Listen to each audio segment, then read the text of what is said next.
The shop opened about 30 years ago. I've worked here for 25 of those years. I think it has been important for Bristol to have a physical ticket shop.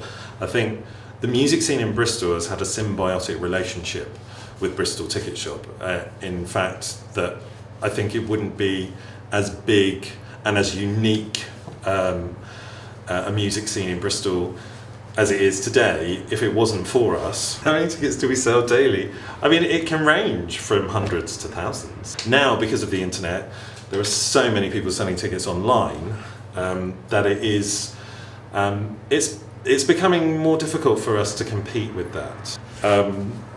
Whether we can sustain being here for another 30 years is a different matter. The thing is we are facing a huge competition now that we've never faced before. The fastest selling gig that we've had was probably an event where Portishead and Massive Attack played at the Academy a few years ago, and it was a tsunami benefit.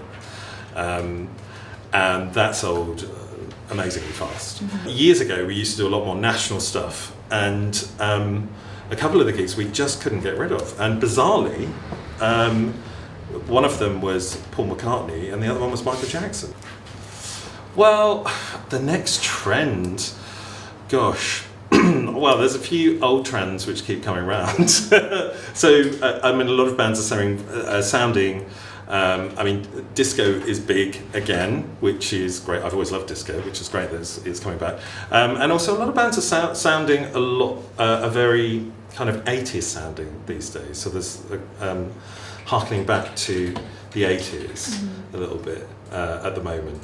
But as for the next new trend, I don't know. Bristol has a very diverse culture of music.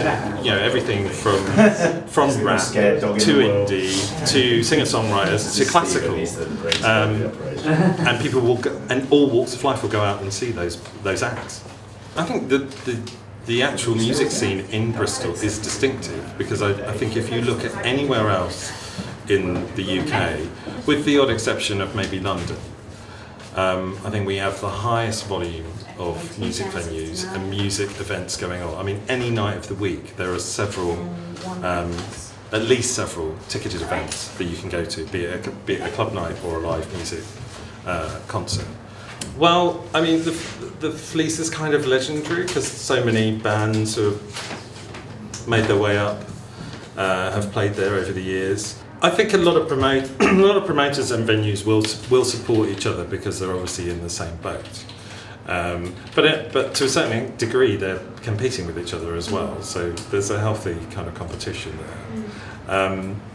But very often there are events where music venues will come together. I mean, DHP put on an event called Dot to Dot, which runs every year, and it's over multiple venues in the city. Simple Things do the same thing. So there's a number of those type of festivals where actually a lot of the venues do come together and they are part of one kind of umbrella event here. The best gig that I've been to in Bristol was Roisin Murphy a couple of years ago at the Trinity Centre, and she was amazing.